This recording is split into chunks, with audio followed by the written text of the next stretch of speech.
جو مختلف جہتیں ہیں وہ آپ کے سامنے رکھوں گا، اور آج کی نشست میں اسی کے اوپر گفتگو ہوگی اللہ تعالیٰ کی توفیق سے۔ سب سے پہلے میں آپ کی توجہ اس طرف دلاتا ہوں کہ اس آیت کے اندر جو شروع ہوتی ہے آیت ہے وہ یوں ہے، الا للہ الدین الخالص، دیکھو خالص عبادت اسی کے لیے ہے، اللہ تعالیٰ کے لیے، اللہ تعالیٰ کے لیے خالص عبادت ہے ایک گوشہ۔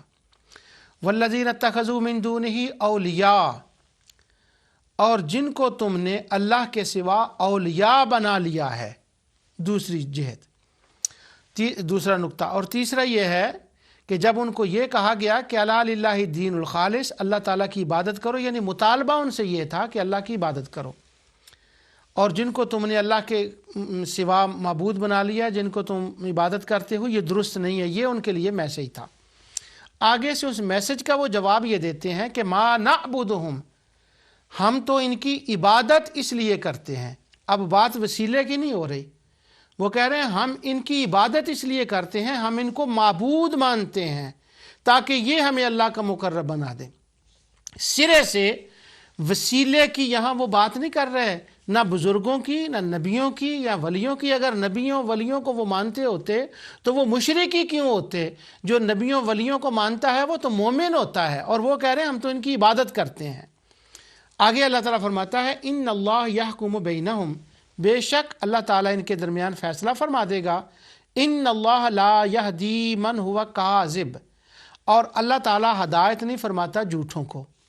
صرف ذرا اس بات پہ غور کریں کہ وہ کہہ رہے ہیں ہم ان کی عبادت کرتے ہیں اس لیے کہ یہ ہم اللہ کا مقرب بنا دیں، یعنی یہ ہمیں خدا کے قریب لے جائیں، اور اللہ تعالیٰ فرماتا ہے لا یہدی من ہوا کاذب، یہ جھوٹے ہیں۔ انہوں نے بات کیا کی تھی؟ بات انہوں نے یہ کی تھی کہ ہم ان کی اس لیے عبادت کرتے ہیں کہ یہ ہمیں اللہ کے قریب کر دیں، تو اللہ تعالیٰ فرماتا ہے یہ جھوٹے ہیں۔ کس بات میں؟ اس بات کے کہنے میں جس میں یہ اختلاف کرتے ہیں۔ اور اگلی آیت کے بعد والا لفظ ہے لو اراد اللہ ان یتخذ ولدا لاصطفیٰ، اللہ جس کو چاہتا اپنی اولاد بنا لیتا۔ یہ بات بڑی قابل توجہ ہے کہ اس کے بعد نیکسٹ آیت کے اندر اللہ تعالیٰ نے اپنی اولاد ہونے کا رد فرمایا کہ وہ جھوٹے ہیں، میری تو کوئی اولاد ہی نہیں۔ اس کا مطلب وہ باتیں کچھ اور ہیں یہاں پر جن کی طرف دھیان ڈیلیبریٹلی نہیں دیا جاتا تاکہ اپنی دلیل کو مضبوط کیا جائے۔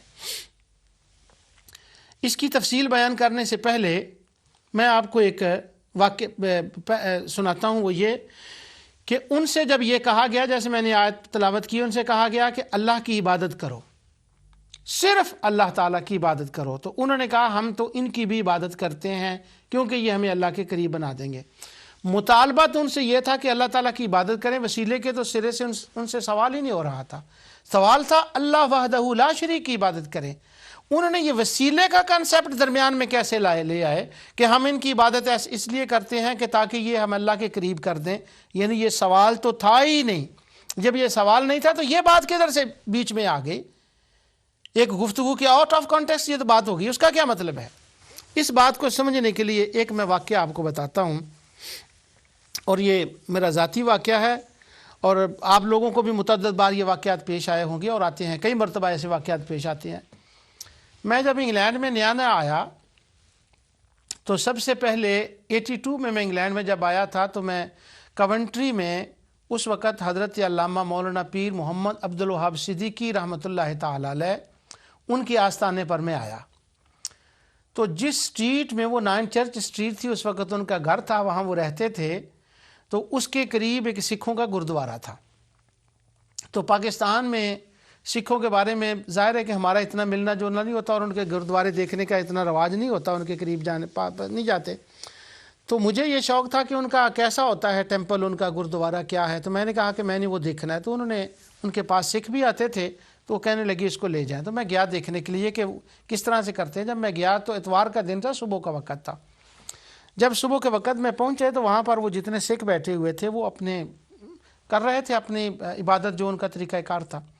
تو میں نے ان سے پوچھا کہ یہ آپ کیا کر رہے ہیں؟ تو مجھے وہ ان کا جو ایک پریسٹ تھا وہ مجھے کہتا ہے یہ ہم نماز پڑھ رہے ہیں۔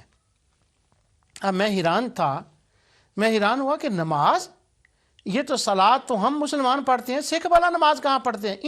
ان کی نماز کیسے ہو گئی؟ میں نے یہ سوچا کہ اس نے جو لفظ نماز استعمال کیا ہے یہ مجھے سمجھانے کے لیے کیا ہے کہ جیسے تمہاری عبادت کا نام نماز ہے نا، بس یہ سمجھ لیں کہ ہم بھی اسی طرح سے یہ نماز پڑھ رہے ہیں۔ تو اس نے وہ لفظ استعمال نماز کا میرے سمجھانے کے لیے کیا تاکہ مجھے وہ بات سمجھ میں آ جائے، اس لیے اس نے لفظ نماز کا استعمال کیا، ورنہ وہ تو نماز نہیں پڑھتے، نماز تو مسلمانوں کے اندر ہے، ان کا تو جو بھی طریقہ ہوتا ہے اپنا۔ اس مثال کے سمجھنے کے بعد جو میں نے عرض کی ہے، اب یہ دیکھیں کہ جب ان کو کہا گیا، اللہ تعالیٰ نے فرمایا الا للہ الدین الخالص، کہ اللہ کی عبادت کرو، تو اللہ تعالیٰ کے لیے خاص عبادت ہے، تو وہ آگے سے یہ کہتے ہیں کہ ہم تو ان کی عبادت اس لیے کرتے ہیں تاکہ یہ ہمیں اللہ کا مقرب بنا دیں، یہ مطلب ہے ہمارا ان کی عبادت کرنے کا۔ تو اب میں آپ کے الفاظ جو وسیلہ نہ ماننے والے ہیں ان کے الفاظ استعمال کرتا ہوں کہ یہ ہمارے وسیلہ ہیں، ہمارے اور ہمارے اللہ کے درمیان۔ تو اب انہوں نے وسیلے کا لفظ مسلمانوں کے سامنے استعمال کیوں کیا؟ اگر مسلمانوں کے اندر وسیلے کا تصور ہی نہیں تھا، مسلمانوں کے اندر یہ کنسپٹ ہی نہیں تھا، وسیلہ ایگزسٹ ہی نہیں ہوتا تھا، تو وہ کیوں کہتے کہ ہمارے یہ وسیلہ ہیں؟ اب میں آپ کا ترجمہ کر رہا ہوں، لفظی ترجمہ نہیں، وہ یہ کیوں کہتے مسلمانوں کو، نبی کریم صلی اللہ علیہ وسلم کو کیوں کہتے کہ یہ ہمارے وسیلہ ہیں؟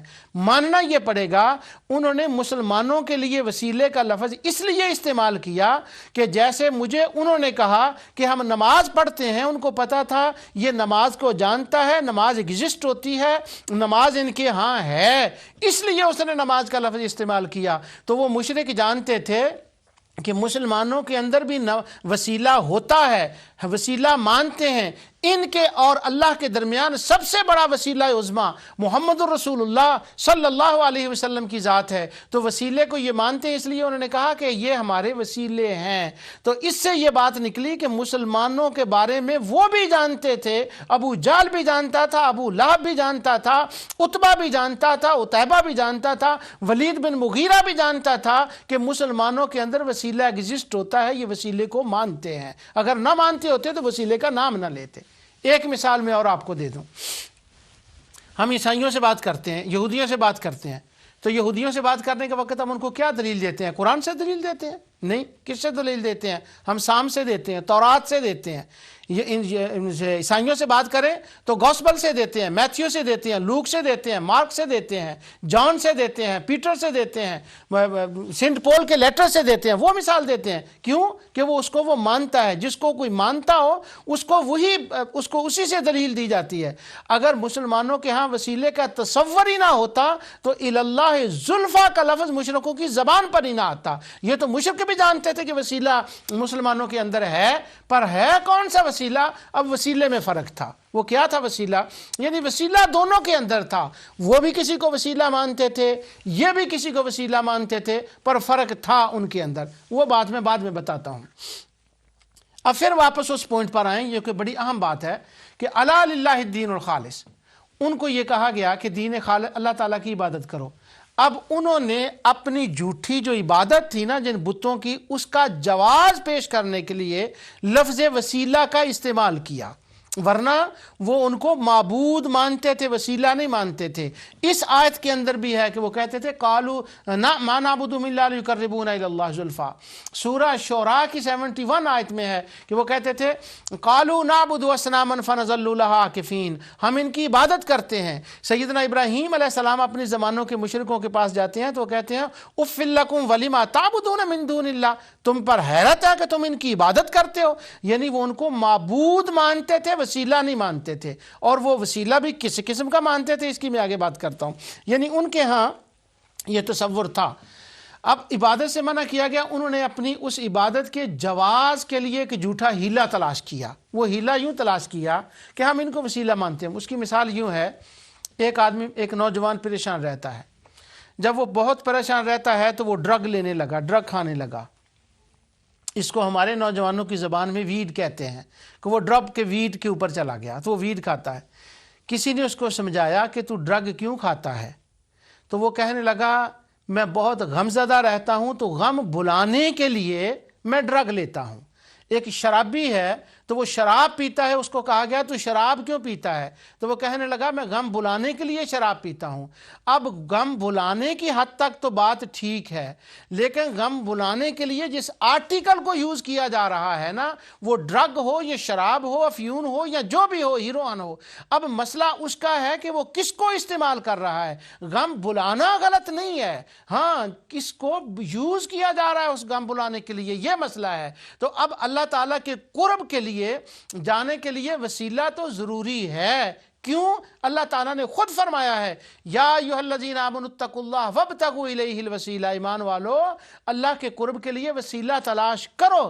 اب سوال یہ ہے غم بھلانے کے لیے اللہ کا ذکر کیا جاتا ہے یا دوائی حلال لی جاتی ہے یا شراب یا ڈرگ پی جاتی ہے؟ اسی طرح اللہ کے قرب کے لیے وسیلہ تو ہے کیونکہ حکم خداوندی ہے۔ اب دیکھنا یہ ہے کہ وہ وسیلہ کیا ہے، وہ بتوں کا وسیلہ ہے، وہ جنوں کا وسیلہ ہے، وہ شیاطین کا وسیلہ ہے، یا ستاروں کے پیچھے جن ارواح کو وہ مانتے تھے ان کا وسیلہ ہے، سورج کا وسیلہ ہے، یا چاند کا وسیلہ ہے کہ ان کو معبود بنا کر ان کا وسیلہ بنایا جائے، یا مصطفیٰ کا وسیلہ ہے، انبیاء کا وسیلہ ہے، صالحین کا وسیلہ ہے، ایمان کا وسیلہ ہے، عمل صالح کا وسیلہ ہے، کس چیز کا وسیلہ ہے؟ یعنی غم بلانا ٹھیک ہے مگر شراب اور ڈرگ ٹھیک نہیں۔ اللہ کے قرب کے لیے وسیلہ ٹھیک ہے مگر جن کو وہ وسیلہ کہتے ہیں وہ ٹھیک نہیں، کیونکہ وہ کہتے تھے معبود مان کر ان کی عبادت کر کے وسیلہ مانا جاتا ہے۔ اب میں تھوڑا سا آگے بڑھنے سے پہلے یہ آپ کو بتا دوں کہ یہ دیکھیں اللہ تعالیٰ فرماتا ہے والذین اتخذوا من دونہ اولیاء، جن کو تم اولیاء جن کا تم وسیلہ پیش کرتے ہو وہ کون تھے؟ سبحان اللہ۔ اللہ تعالیٰ نے فرمایا سورہ کہف اور آیت نمبر 50، وَإِذْ قُلْنَا لِلْمَلَائِكَةِ اسْجُدُوا لِآدَمَ فَسَجَدُوا إِلَّا إِبْلِيسَ كَانَ مِنَ الْجِنِّ فَفَسَقَ عَنْ أَمْرِ رَبِّهِ أَفَتَتَّخِذُونَهُ وَذُرِّيَّتَهُ أَوْلِيَاءَ۔ اللہ تعالیٰ فرماتا ہے تم نے شیطان کو اور اس کی اولاد کو اپنا وسیلہ بنا لیا ہے۔ اور یہاں میں نے آیت پڑھی تھی وَالَّذِينَ اتَّخَذُوا مِن دُونِهِ أَوْلِيَاءَ، کہ انہوں نے اولیاء بنا رکھے ہیں۔ کون ہیں ان کے اولیاء؟ ان کے اولیاء ہیں شیطان، ابلیس اور اس کی ذریت، یہ ان کے اولیاء ہیں۔ اب ایک دو آیتیں میں آپ کو اور پڑھ دیتا ہوں۔ اللہ تعالیٰ فرماتا ہے سورہ اعراف اور 27 کے آخر میں کہ انا جعلنا الشیاطین اولیاء للذین لا یؤمنون، بے شک ہم نے شیطانوں کو انہی لوگوں کا اولیاء بنایا جو ایمان والے نہیں ہیں۔ یعنی وہ وسیلہ جب کہتے تھے کہ یہ ہمارے وسیلہ ہیں تو وہ کن کو وسیلہ کہتے تھے؟ وہ اپنا ان کو وسیلہ کہتے تھے۔ والذین کفروا اولیاءہم الطاغوت، اور ان کے جو طاغوت تھے وہ ان کے وسیلہ تھے۔ اب پھر میں دوبارہ اس بات کو دہرا دوں کہ اللہ تک پہنچنے کے لیے وسیلہ تو بہرحال ضروری ہے، قرآن میں اس کا حکم ہے، لیکن وسیلہ مانا کس کو جا رہا ہے؟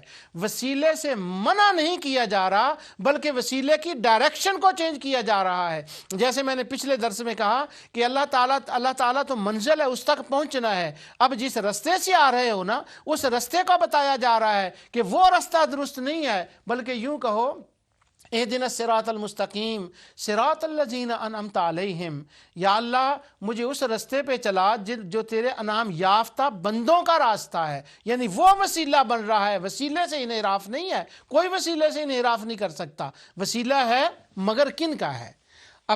اب دوسری بات اس کے بعد سنیے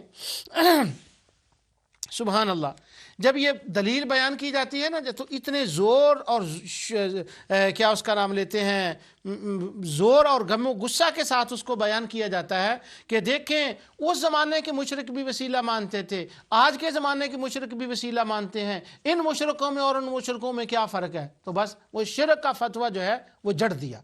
اگر کوئی یہ کہتے دیتا کہ ہم وسیلے کو نہیں مانتے، ہمارے نزدیک یہ ثابت نہیں ہے، تو ہمیں اس سے کوئی اختلاف نہ ہوتا۔ صرف بات تو یہ ہے کہ وہ اس زمانے کے مشرکوں سے آج کے زمانے کے مسلمانوں کو ان سے مشرکوں سے بدتر اور ان کے خلاف جہاد واجب قرار دے رہے ہیں، ان کو ملیہ میٹ قرار دے رہے ہیں، یعنی کالے پانی بھیج رہے ہیں، ان کو اسلام سے نکال رہے ہیں۔ اس لیے یہ ضرورت پیش آئی ہے کہ اس کے اوپر اتنی طویل جو ہے وہ گفتگو کی جائے۔ اب آگے دیکھیے اللہ تعالیٰ فرماتا ہے ان اللہ لا یہدی الا لیقربونا الی اللہ زلفیٰ۔ پہلے میں اس بات کو ختم کر لوں۔ اب تھے ایک ان کے اولیاء جن کو وہ یہ کہتے تھے کہ وہ ہمارے وسیلہ ہیں، اور ایک ہیں اس کے اندر لفظ آیا ہے کہ انہوں نے کہا لیقربونا الی اللہ زلفیٰ، ہمارے یہ وسیلہ ہیں۔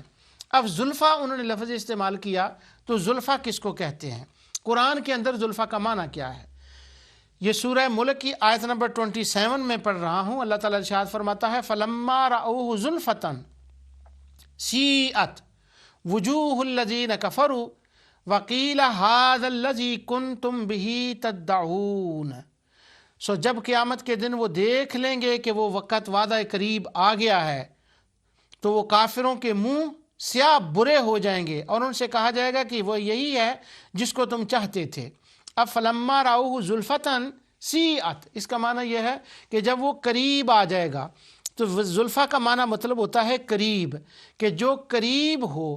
اب جب زلفہ کا معنی وسیلے کے معنی میں لیا جائے گا تو زلفہ کا معنی یہ ہوگا کہ جس کے ذریعے سے کوئی قربت چاہی جائے، تو وہ قربت کس کے ذریعے سے چاہتے تھے؟ وہ شیاطین کے ذریعے سے چاہتے تھے۔ اور وہ کیوں چاہتے تھے اس کی تفصیل میں آگے چل کر ہو سکتا ہے اگلا درس ہی آ جائے، کیونکہ ابھی باتیں کافی ہیں، اس میں بچاؤں گا، بیان کروں گا اللہ تعالیٰ کی توفیق سے۔ اب انہوں نے کہا یہ ہمیں قریب کر دیں گے، یہ ہمارے زلفاں ہیں۔ تو کیا ان کا یہ خیال تھا کہ بندہ جو قریب ہوتا ہے، اگر اس کے پاس مال، اولاد اور یہ چیزیں زیادہ ہوں تو بندہ یہ ہمارے زلفاں، ان کی وجہ سے ہم قریب ہو جائیں گے۔ جو ایک بڑا ملینئر بندہ ہونا، اگر وزیر اعظم کی اس نے قریب ہونا تو اس کا مال اس کو قریب کر دیتا ہے، اس کی جو دولت ہے وہ اس کی قربت کا، وزیر اعظم کی قربت کا سبب بن جاتی ہے۔ یا اس کی بڑی فیملی ہو اور وہ ووٹوں کی وجہ سے اس کی قربت کا سبب بن جاتی ہے۔ تو مشرکین کے ذہن میں یہ بات تھی کہ اگر کسی کے قریب ہونا ہو تو اس کے دو سبب ہیں، یا تو بہت بڑا خاندان قبیلہ ہو، اور یا یہ ہو کہ بہت بڑی دولت ہو، تو یہ دونوں اللہ تعالیٰ کے قریب کر دیتی ہیں۔ تو اللہ تعالیٰ نے ان کا یہ رد فرمایا سورہ سبا کے اندر۔ اللہ تعالیٰ فرماتا ہے وَقَالُوا نَحْنُ أَكْثَرُ أَمْوَالًا وَأَوْلَادًا وَمَا نَحْنُ بِمُعَذَّبِينَ۔ وہ اپنی مال اور اولاد پر فخر کرتے ہیں مشرکین، اور کہتے ہیں کہ ہمیں عذاب نہیں دیا جائے گا۔ قُلْ إِنَّ رَبِّي يَبْسُطُ الرِّزْقَ لِمَن يَشَاءُ وَيَقْدِرُ وَلَٰكِنَّ أَكْثَرَ النَّاسِ لَا يَعْلَمُونَ۔ فرما دو ان کو کہ یہ تو اللہ تعالیٰ کا کرم ہے، وہ جس کے لیے چاہتا ہے روزی کو فراہ کر دیتا ہے، اور جس کے لیے چاہتا ہے وہ روزی کو تنگ کر دیتا ہے۔ یہ کوئی معیار نہیں ہے۔ آگے اللہ تعالیٰ فرماتا ہے وَمَا أَمْوَالُكُمْ وَلَا أَوْلَادُكُمْ بِالَّتِي تُقَرِّبُكُمْ عِنْدَنَا زُلْفَىٰ، وہ لفظ جو اس آیت کے اندر إِلَّا لِيُقَرِّبُونَ إِلَى اللَّهِ زُلْفَىٰ کے اندر آیا، تو وہ اللہ تعالیٰ فرماتا ہے تمہارا مال اور تمہاری اولاد اور یہ تمہارے شیاطین اور جن کو تم زلفیٰ سمجھتے ہو نا کہ یہ ہمیں اللہ کے قریب کر دیں گے، یہ اللہ کے قریب نہیں کریں گے، یہ تمہیں عذاب سے نہیں بچا سکیں گے۔ کیوں نہیں کریں گے؟ کہ یہ خود اللہ کے قریب نہیں ہے اور یہ واسطہ اور ذریعہ اور سبب نہیں بن سکتے۔ ہاں دنیا داروں کے لیے مال اور دولت جو ہے وہ سبب بن سکتے ہیں۔ آگے اللہ تعالیٰ فرماتا ہے اِلَّا مَنْ آمَنَ وَعَمِلَ صَالِحًا، ہاں جو عمل صالح ہے وہ سبب بنتا ہے اللہ تعالیٰ کے قرب کا، اور عمل صالح سبب بنتا ہے اس آیت کے اندر۔ اور دوسری اگلی آیت کے اندر اللہ تعالیٰ نے یہ ارشاد فرمایا پھر زلفیٰ کا دوسری آیت میں سورہ صاد کے اندر فَغَفَرْنَا لَهُ ذَلِكَ وَإِنَّ لَهُ عِنْدَنَا لَزُلْفَىٰ وَحُسْنَ مَآبٍ۔ سبحان اللہ۔ اللہ تعالیٰ فرماتا ہے داؤد علیہ السلام کے بارے میں کہ وہ ہم نے ان کو بخش دیا، اور بے شک وہ زلفیٰ، وہ ہمارے زلفیٰ تھے، وہ ہمارے قریب تھے، وہ ان کا مقام میرے نزدیک بڑا عمدہ مقام تھا۔ اور اسی طرح حضرت سیدنا سلیمان علیہ السلام کے بارے میں سورہ صاد کے اندر پھر اللہ تعالیٰ نے آیت 40 میں ارشاد فرمایا، وہ 25 تھی آیت، وَإِنَّ لَهُ عِنْدَنَا لَزُلْفَىٰ وَحُسْنَ مَآبٍ، بے شک وہ زلفیٰ ہیں حضرت سلیمان علیہ السلام، بے شک حضرت داؤد علیہ السلام زلفیٰ ہیں۔ اور ہم جب ان کو زلفیٰ سمجھتے ہیں تو کن کو؟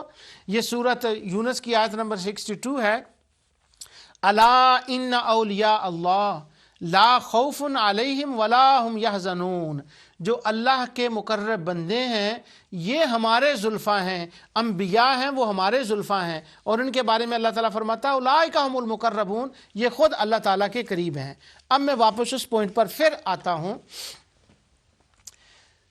ایک ہے زلفیٰ، کہ زلفیٰ جو درمیانی واسطہ ہے، اب ان مشرکوں کا جو واسطہ تھا، جو اللہ تعالیٰ کو نہ ماننے والے تھے، قیامت کے منکر تھے، عذاب کے منکر تھے، جنت دوزخ کے منکر تھے، انبیاء کے منکر تھے، اب وہ کہتے ہیں کہ ہمیں خدا کا قرب چاہیے۔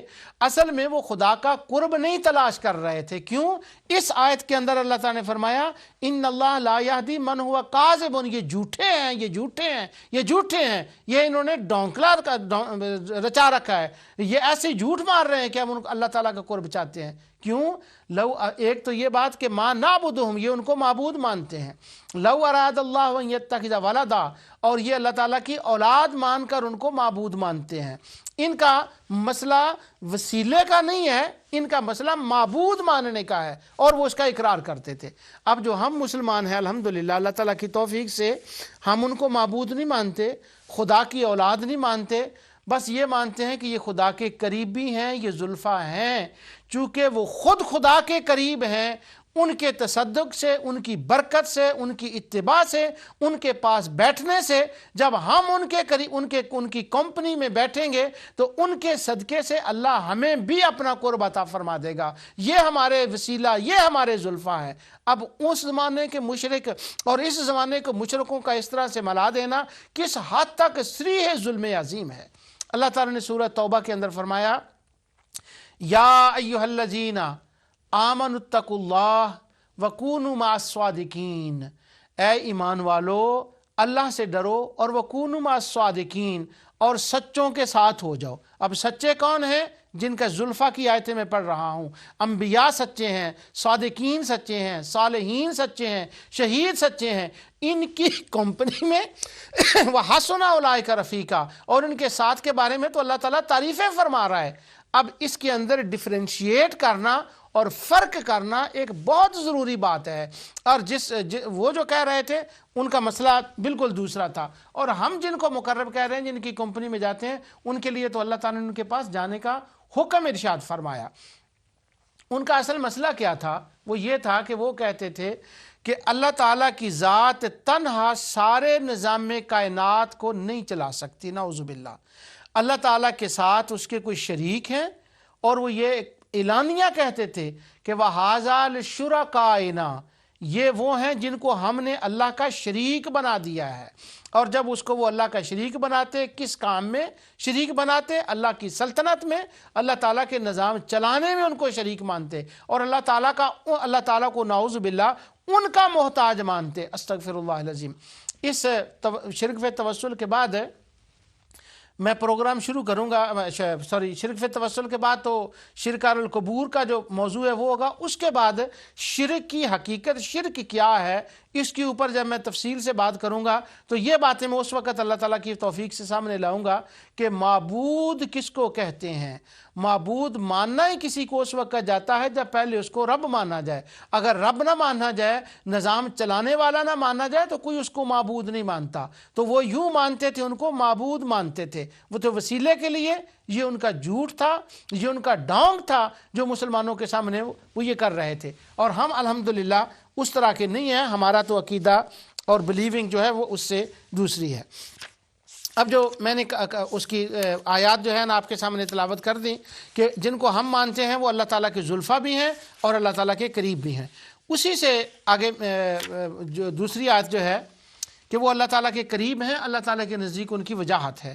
سورہ آل عمران کی آیت 45 میں اذ قالت الملائکہ یا مریم ان اللہ اذ قالت الملائکہ یا مریم ان اللہ تعالیٰ نے حضرت مریم کو جب یہ ملائکہ نے آ کر بشارت دی تو وہ کہتے ہیں یبشرک، ہم تجھے بشارت دیتے ہیں عیسیٰ ابن مریم کی، وجیہا فی الدنیا والآخرہ، جو وجاہت والا ہوگا، وجیہ ہوگا اس جہان میں بھی اور اس جہان میں بھی۔ اس کے بعد اللہ تعالیٰ نے ارشاد فرمایا یا ایھا الذین آمنوا لا تکونوا کالذین آذوا موسیٰ، یہ سورۃ احزاب کی 69 آیت ہے۔ وَكَانَ عِندَ اللَّهِ وَجِيهًا، بے شک وہ جو موسیٰ علیہ السلام تھے وہ اللہ تعالیٰ کے نزدیک وجیہ تھے۔ اب جن کو وہ وسیلہ مانتے تھے، اولیاء شیطان کو ان کی وجاہت، ان کا اللہ تعالیٰ کے نزدیک قرب بالکل نہ تھا، بلکہ اللہ تعالیٰ سورہ نجم میں ارشاد فرماتے ہیں کہ ما تعبدون من دونہ الا اسمان سمیتموہا انتم وآباؤکم ما انزل اللہ بہا من سلطان، کہ اللہ تعالیٰ نے ان کے لیے کوئی دلیل نازل نہیں کی کہ وہ اللہ کے قریب ہیں، وہ زلفاں ہیں، وہ اللہ کے قریب کر سکتے ہیں، ان کے لیے تو کوئی دلیل ہی نہیں ہے۔ لیکن جن کو ہم اپنا مانتے ہیں، جن کو ہم اپنا وسیلہ مانتے ہیں، ان کے لیے تو پورا قرآن بڑا پڑا ہے کہ اللہ تعالیٰ نے ان کو خود دلیل بنایا۔ یا ایھا الناس قد جاءکم برہان من ربکم، ان کو تو اللہ تعالیٰ نے خود دلیل بنایا ہے کہ وہ وہ خدا کی دلیل ہے، وہ خدا کے قریب ہیں۔ اس لیے ما نعبدہم الا لیقربونا الی اللہ زلفی، وسیلے کے خلاف دلیل نہیں بنتی بلکہ وسیلے کی دلیل بنتی ہے، کیونکہ اگر مسلمان وسیلہ نہ مانتے ہوتے تو وہ مسلمانوں کے سامنے اس کا اظہار ہی نہ کرتے، ان کو پتہ تھا کہ مسلمان وسیلہ مانتے ہیں۔ اب میں نے یہ 5-6 دفعہ بات کی، یہ میں چاہتا تھا کہ اچھی طرح ذہن میں آ جائے۔ کسی کے ذہن میں یہ سوال آ جائے گا کہ یہ ان کو کیسے پتہ تھا کہ مسلمان وسیلہ مانتے ہیں، ان کے پاس کیا دلیل تھی کہ مسلمان وسیلہ مانتے ہیں؟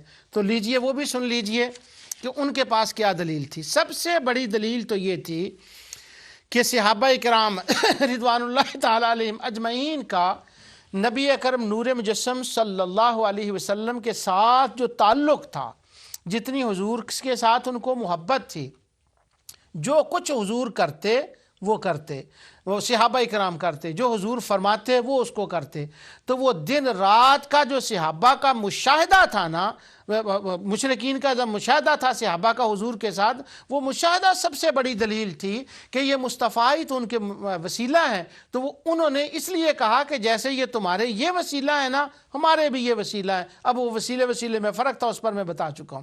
تو قرآن کریم کی ایک آیت میں آپ کے سامنے تلاوت کرتا ہوں کہ جو سورہ مکہ مکرمہ میں نازل ہوئی اور وہ وسیلے کے بارے میں نازل ہوئی۔ جب انہوں نے اس آیت کو سنا تو ان کو پتہ چل گیا کہ مسلمانوں کے ہاں وسیلہ ہوتا ہے، اور یہ وسیلے کی دلیل بھی ہے۔ اور یہ آج میں آپ کو تلاوت کرتا ہوں، جسے سن کر انہوں نے کہا تھا کہ الا لیقربونا الی اللہ زلفی، ہمیں یہ اللہ تعالیٰ کے قریب کر دیں گے۔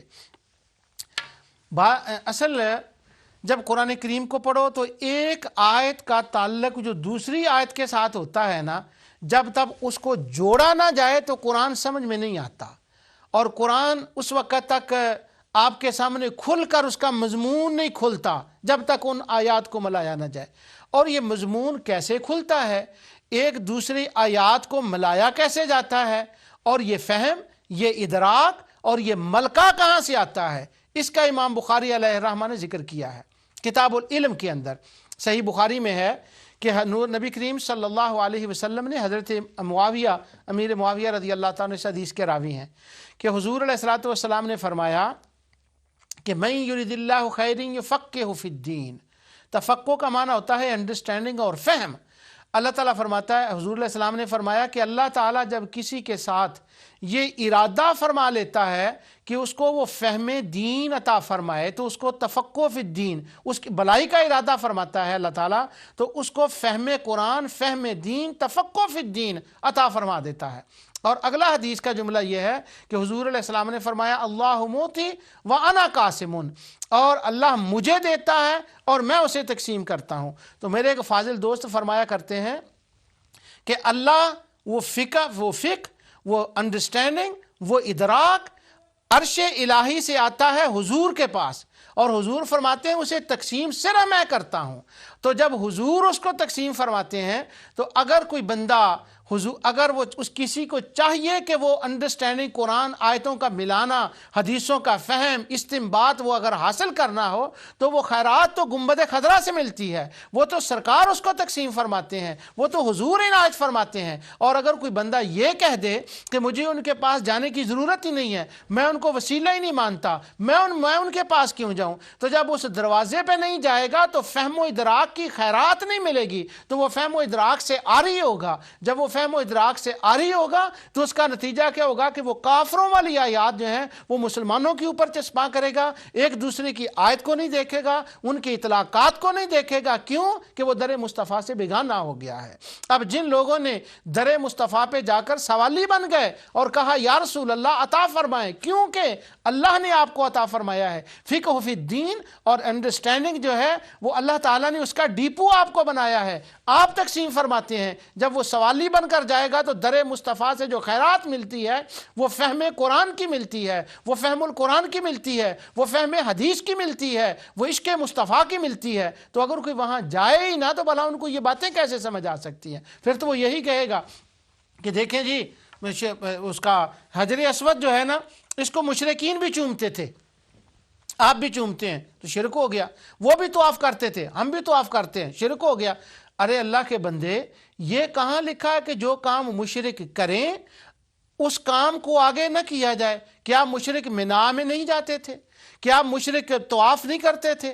کیا مشرک صفا اور مروہ پر نہیں جاتے؟ تو کیا ہم ان کی چیڑ میں آ کر وہ چھوڑ دیں؟ نہیں، ان کے اندر جو غلط باتیں تھیں ان کی اسلام نے اصلاح فرما دی، رسول اللہ صلی اللہ علیہ وسلم نے ان کی اصلاح فرما دی، قرآن نے ان کی اصلاح فرما دی کہ ہاں ابراہیم علیہ السلام کے زمانے سے طواف چلا آ رہا ہے، طواف وہاں سے آیا ہے، لہٰذا جو انہوں نے اس کے اندر تبدیلیاں کی ہیں ان تبدیلیوں کو ختم کر دیا مگر طواف کو باقی رکھا۔ اب اس وجہ سے منا جانا بند نہیں کر دیا کیونکہ مشرک وہاں جاتے تھے، صفا مروہ کی سعی بند نہیں کر دی کیونکہ مشرک وہ کرتے تھے، نہیں، جیسے وہ کرتے تھے ننگے طواف کرتے تھے اس کو ختم کر دیا۔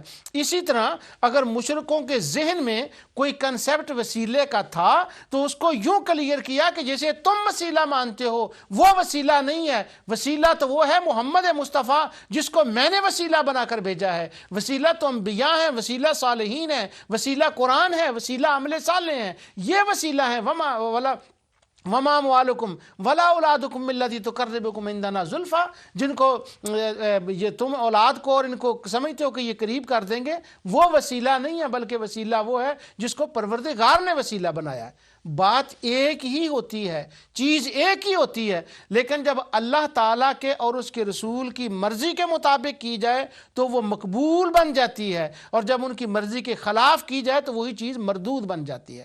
اس کی مثال یہ ہے کہ ایک جانور ہے اور جانور کو حلال کیا جاتا ہے۔ یہاں ہمارے انگلینڈ میں حلال گوشت کے بڑے مسائل ہوتے ہیں تو بڑے اس پر گفت و شنید ہوتی ہے۔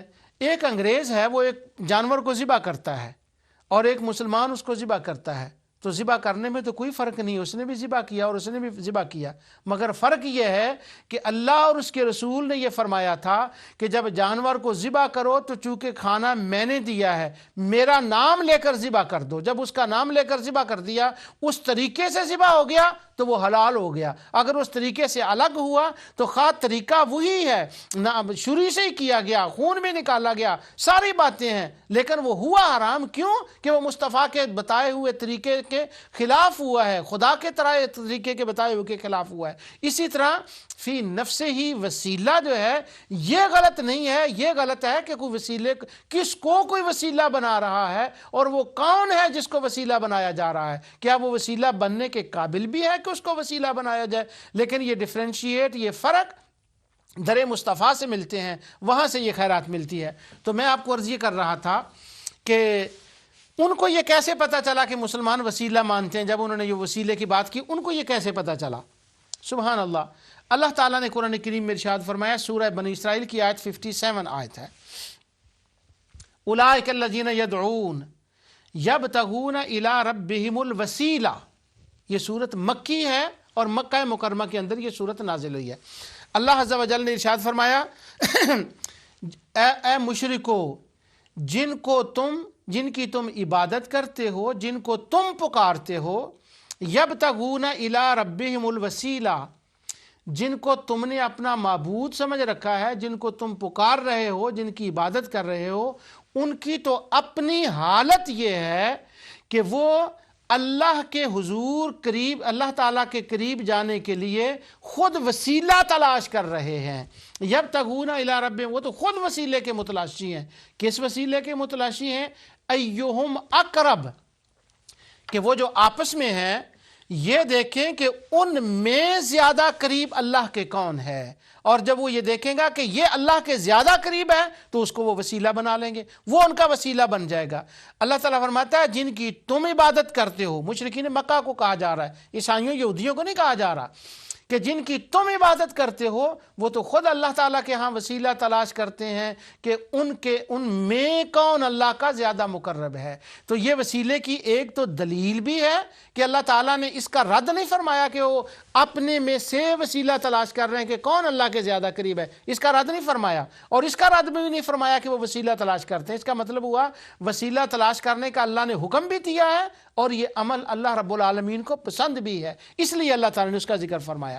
اب جب مشرکوں نے یہ سنا کہ الی ربہم الوسیلہ، وہ اللہ کی طرف وسیلہ ڈھونڈتے ہیں، اب جب ان سے کہا گیا کہ الا للہ الدین الخالص، اللہ ایک کی عبادت کرو، تو انہوں نے چونکہ یہ سن رکھا تھا، وہ آگے سے ایکسکیوز کرنے لگے، جھوٹا بہانہ کرنے لگے، جھوٹا جواز تلاش کرنے لگے اپنی جھوٹی عبادت کا۔ تو کہتے ہیں ما نعبدہم، اقرار انہوں نے پھر بھی کیا کہ ہم ان کی جو عبادت کرتے ہیں وہ اس لیے کرتے ہیں تاکہ یہ ہمیں اللہ کے قریب کر دیں۔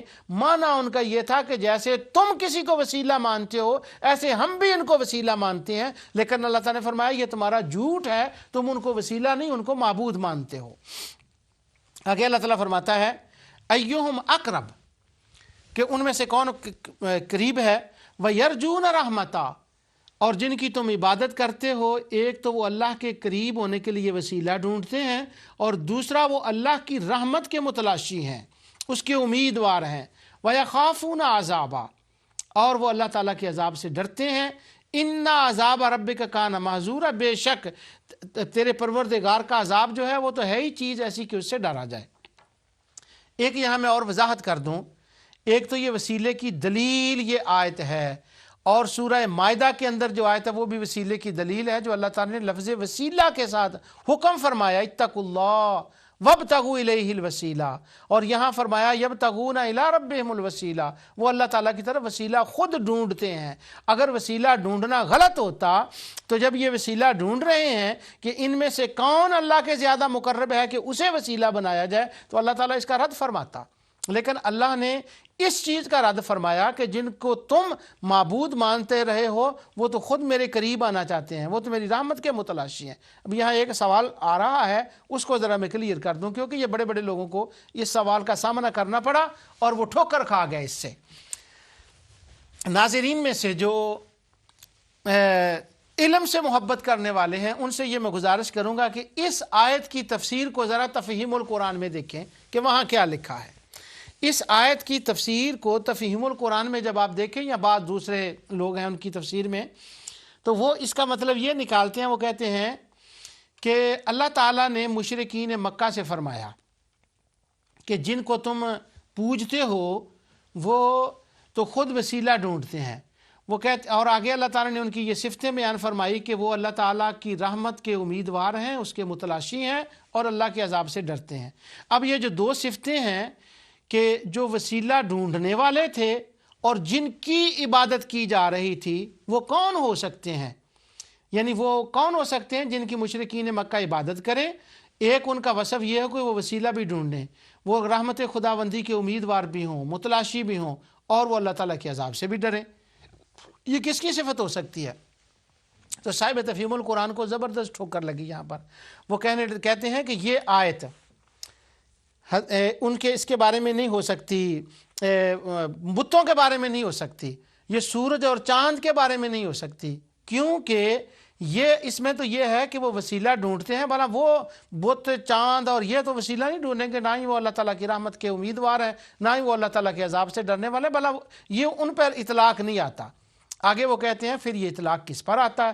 اب ان کو پتا تھا اس بات کا، کیونکہ سورہ نحل کے اندر وہ لکھ آئے ہیں کہ جو یہودی اور عیسائی جو مشرکین مکہ تھے، جن کو یہودی اور عیسائی نبی مانتے تھے ان کو مشرکین مکہ نبی نہیں مانتے تھے، وہ نہیں مانتے تھے ان کو، نہ عیسیٰ علیہ السلام کو نہ حضرت عزیر کو۔ تو وہ کہتے ہیں حضرت عزیر بھی نہیں اور حضرت وہ بھی نہیں۔ ہاں یہاں یہ ہو سکتا ہے کہ گزرے ہوئے انسان بزرگ ہوں، جو بزرگ ہوں ان کو وہ وسیلہ مانتے ہوں گے تو ان کی وہ عبادت کرتے ہوں گے، جو بزرگ گزرے ہیں ان کو مشرکین مکہ مانتے ہوں گے، اپنا خدا معبود مانتے ہوں گے، ان کی عبادت کرتے ہوں گے، تو اللہ تعالیٰ نے فرمایا کہ وہ تو خود وسیلہ ڈھونڈتے ہیں۔ تو یہ گزرے ہوئے بزرگوں کی، انسانوں کی بات ہے، یہ بات بالکل غلط ہے۔ کیوں؟ یہ سیغے جو سارے بتائے جا رہے ہیں یہ تو اس وقت ہے کہ جن کی تم اس وقت عبادت کر رہے ہو وہ اس وقت وسیلہ ڈھونڈ رہے ہیں، اس وقت اللہ تعالیٰ کے عذاب سے ڈر رہے ہیں، اس وقت وہ خدا کی رحمت کی تلاش کر رہے ہیں۔ اگر اس سے مراد دنیا سے گئے ہوئے لوگ ہوں، وہ تو قبروں میں چلے گئے ہیں، وہاں تو وہ دار التکلیف سے تو نکل گئے ہیں، وہ تو دار الجزا میں چلے گئے ہیں، وہ دار العمل میں تو نہیں ہے۔ وہاں جا کر انہوں نے کیا عذاب سے ڈرنا ہے؟ اگر عذاب ملنا تو مل گیا، اگر رحمت ملنی ہے تو مل گئی، وہاں رحمت کو کیا تلاش کریں گے؟ وہاں عذاب سے کیا ڈریں گے؟ وہ وہاں تو نہیں یہ معاملہ۔ اور پھر یہ کہا جا رہا ہے کہ یہ اس وقت ہے۔ اب میں دوبارہ آیت پڑھ رہا ہوں، اور یہ میں ترجمہ وہ پڑھ رہا ہوں جو شاہفاد کا ترجمہ ہے، اس کا وہ ترجمہ کرتے ہیں کہ وہ اللہ تعالیٰ کی قرب کا تلاش کرتے رہتے ہیں کہ کون ان میں خدا کا زیادہ مقرب ہوتا ہے، اور اس کی رحمت کے امیدوار رہتے ہیں۔ یعنی اس وقت کی بات ہو رہی ہے، گزرے ہوئے بزرگوں کی نہیں ہو رہی۔ اور اس کے عذاب کے خوف، اور اس کے عذاب سے خوف رکھتے ہیں، یعنی اس وقت کی جب مشرک حضور علیہ السلام تشریف فرما تھے ظاہراً، اور مشرک جن کی عبادت کر رہے تھے، یہ تو ان کی بات ہو رہی ہے۔ تو بزرگ تھے تو اگر وہ تو قبروں میں چلے گئے تھے، اس کا مطلب وہ یہ بزرگوں کی بات نہیں ہو رہی۔ تو یہ ٹھوکر لگی بہت سے لوگوں کو، جیسے وسیلے کے لفظ میں ٹھوکر لگی ہے نا، کہ انہوں نے وسیلے کا انکار کر دیا کہ وسیلہ ہوتا ہی نہیں کیونکہ یہ مشرک مانتے تھے، اسی طرح یہاں بھی ان کو ٹھوکر لگی۔ یہ نہیں دیکھا کہ مشرک کن کا وسیلہ مانتے تھے، اور یہ بھی یہاں بھی ٹھوکر لگی۔ وہ یہ ہے، اس پر انشاءاللہ اس آیت کی تفصیل تو میں تفصیل سے عرض کروں گا، پورا درس اس پر ہوگا اللہ تعالیٰ کی توفیق سے، جب میں حقیقت شرک پر گفتگو کروں گا۔ اس وقت صرف میں 2 ریفرنس آپ کو دے دیتا ہوں۔ امام بخاری نے علیہ الرحمہ نے اور امام مسلم نے، دونوں نے اس آیت کی تفسیر کو لکھا، بخاری کے اندر باب التفسیر میں اور مسلم میں بھی باب التفسیر میں۔ اہل علم جانتے ہیں کہ مسلم شریف میں زیادہ تفسیر نہیں ہے، آخر میں جا کر امام مسلم نے صرف 2-4 آیتوں کی تفسیر دی ہے، اور امام بخاری نے چند آیات کی تفسیر دی ہے بخاری کے اندر، سب کی سارے قرآن شریف کی تفسیر نہیں ہے۔ تو امام بخاری نے اور امام مسلم نے یہاں یہ لکھا ہے، وہ فرماتے ہیں کہ مشرکین مکہ جن کی عبادت کرتے تھے، ان کے جو معبود تھے ان میں جن بھی تھے، اور جنوں میں سے کچھ وہ جن تھے کہ جن کے نام کاہنوں نے ان کو بتائے ہوئے تھے کہ فلاں فلاں جن کی تم نے عبادت کرنی ہے، اس نام سے اس کو پکارنا ہے، اس نام سے اس کی عبادت کرنی، تو مشرک ان کے ناموں کی عبادت کرتے۔ اب وہ جن جو تھے، جیسا کہ قرآن کریم میں بھی سورہ جن کی ابتدائی آیات میں ذکر آتا ہے کہ وہ جن جو تھے وہ نبی کریم صلی اللہ علیہ وسلم کی بارگاہ میں آ گئے، اور انہوں نے آ کر اسلام قبول کر لیا۔ اب وہ جن تو ہو گئے مسلمان، انہوں نے تو اسلام قبول کر لیا، وہ تو اللہ تعالیٰ کے حضور حاضر ہونے کے لیے یہ ساری صفتیں ان میں آ گئی کہ وہ اللہ کا قرب بھی تلاش کرنے لگے، وہ اللہ کی رحمت سے ڈرنے بھی لگے، اللہ تعالیٰ کی رحمت کے امیدوار بھی، اور خدا کے عذاب سے ڈرنے بھی لگے۔ اور اللہ تعالیٰ نے ان کی تعریف کی کہ ان عذاب ربک کان معذورا، تیرے رب کے عذاب سے تو ڈرنا ہی چاہیے۔ اب وہ جو مسلمان جنات تھے جن کے اندر یہ ساری صفتیں پائی جاتی تھیں، مشرک ان کی عبادت کرتے تھے، پر مشرکوں کو یہ نہیں پتا تھا کہ یہ مسلمان ہو گئے ہیں۔ تو یہ آیت ان کے رد میں آئی کہ ارے ظالموں، جن مسلمان جنوں کی تم عبادت کرتے ہو وہ تو خود اللہ تعالیٰ کا قرب تلاش کرتے ہیں، وہ تو خود وسیلہ تلاش کرتے ہیں، یعنی وسیلے کا اللہ تعالیٰ نے رد نہیں فرمایا۔ تو یہ آیت مسلمان جنات کے بارے میں ہے جن کی بے خبری میں وہ عبادت کرتے تھے، لیکن ہمارے شبہ ڈالنے والے جتنے خوارج ہیں انہوں نے اس کے آیت کے اوپر ہر تفسیر میں لکھ دیا کہ ہاں اس سے مراد وہ گزرے ہوئے بزرگ تھے، ان کے بھی کوئی داتا تھے، ان کے بھی کوئی غوث پاک تھے، ان کے بھی کوئی فلاں تھے، ان کے بھی کوئی فلاں تھے۔ یہ آیت کو اس طرح سے کیوں سمجھا؟ بخاری مسلم کو کیوں نہیں دیکھا؟ آیت کے کنٹینٹس کو کیوں نہیں دیکھا؟ آیتوں کو آیتوں سے ملا کر سورہ جن کی آیات کے ساتھ کیوں نہیں دیکھا گیا؟ ان کے معبودوں کی فہرست کو کیوں نہیں دیکھا گیا؟ یہ اس لیے نہیں دیکھا گیا کہ 2 باتیں ہیں اس میں۔ میں ختم کر رہا ہوں. دو باتیں تھیں. ایک تو بات یہ ہے کہ یہ خیرات گنبد خضرا سے ملتی ہے، یہ خیرات فہم قرآن کی مصطفیٰ علیہ السلام کے در سے ملتی ہے. انہوں نے سوالی بن کر وہاں نہیں گئے بلکہ وہاں تو اکڑنا شروع کر دیا. جب وہاں نہ گئے تو یہ خیرات نہ ملی، اور نتیجہ یہ نکلا کہ وہ کافروں کی آیات مسلمانوں پہ چسپاں کرنے لگے.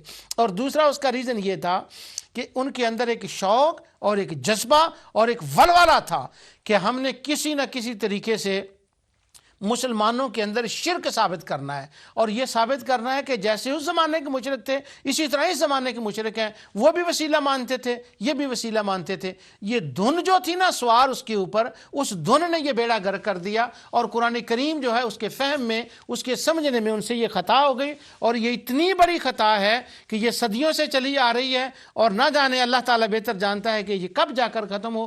جو میں نے آیہ کریمہ تلاوت کی تھی ابتدا میں، اس کی دوبارہ تلاوت کرتا ہوں کہ الا للہ الدین الخالص والذین اتخذوا من دونہ اولیاء ما نعبدهم الا لیقربونا الی اللہ زلفا ان اللہ یحکم بینہم فیما فیہ یختلفون ان اللہ لا یہدی من ہوا کاذب کفار.